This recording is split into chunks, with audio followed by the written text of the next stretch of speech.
Jamie Keach from Resource Insider, and today I'm sitting down with Dan O'Flaherty, the CEO of Maverix Metals. We're going to learn a little bit about what Maverix has been up to the last year. We're going to hear what their plans are for 2020. So, Dan, thanks for sitting down with me today. Jamie, good afternoon. Thank you for having me on. So, for people who've never heard of Maverix, who've never met Dan O'Flaherty, can you give us the 30,000-foot view of what is Maverix? What do you guys do? Certainly. We are a precious metals royalty and streaming company. Okay. We were founded in 2016, so just over 3.5 years ago, with a portfolio of 13 royalties and streams, 2 of which we're paying. We've grown very substantially since 2016 to a portfolio now of over 100 royalties, 14 of which are paying, and we did that through a series of 10 acquisitions. So in 4 years, you've gone from pretty much nothing to a plus $800 million market cap.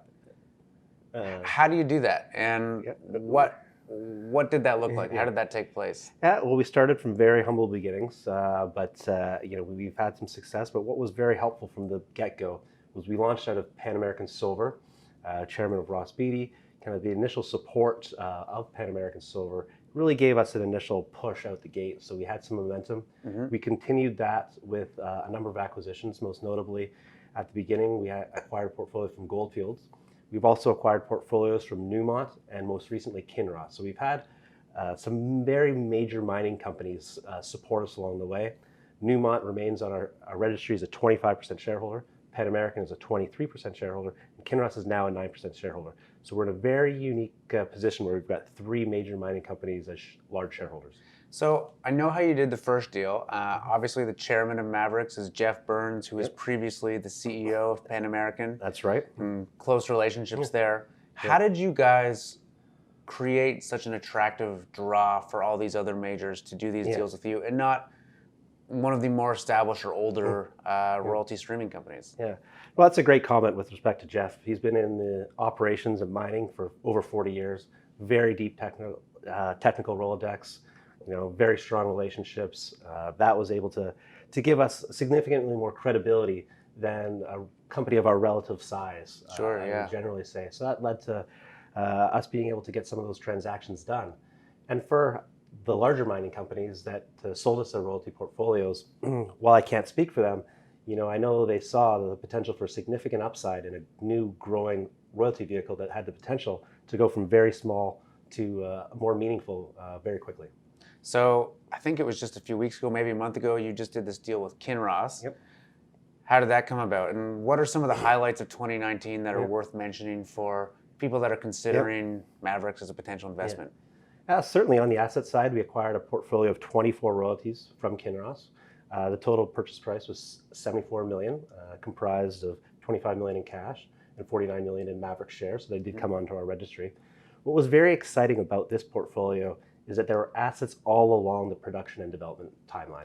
There was producing assets generating approximately $3 to $4 million US in revenue today. There's very near-term development assets in the United States. There's mid-term to longer-term development assets, as well as some exciting exploration assets. So really it gives us kind of a portfolio across the development spectrum. So for people that aren't familiar with your background, what qualifies you to run a royalty company? How did that come about?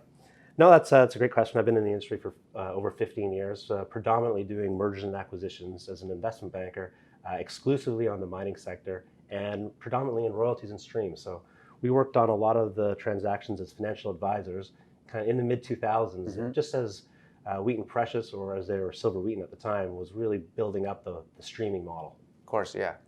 Okay, so for people who aren't yet Maverix shareholders, why would they buy your stock today? Well, we're in a very exciting stage of the company.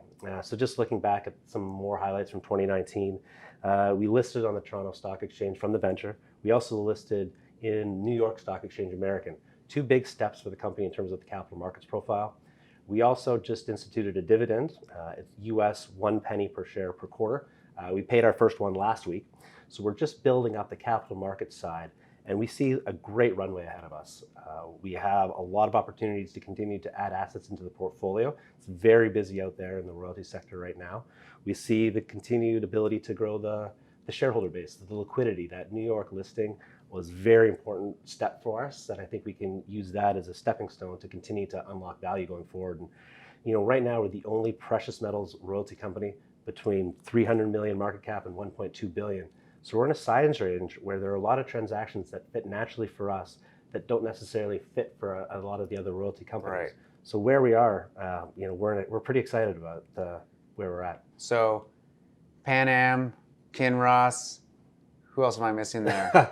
Well, Newmont is our Newmont. largest shareholder at 25%, and we acquired a portfolio from Gold Fields. They were a shareholder for 3 years. They've since exited that position at a significant win for themselves. But it's been busy. It's been great. Who's next? Well, there's a lot of opportunities out there, so it's going to be fun to see what transactions we can continue to evaluate. All right. Thanks a lot, Dan. Great. Appreciate you taking the time today. Thank you, Jamie.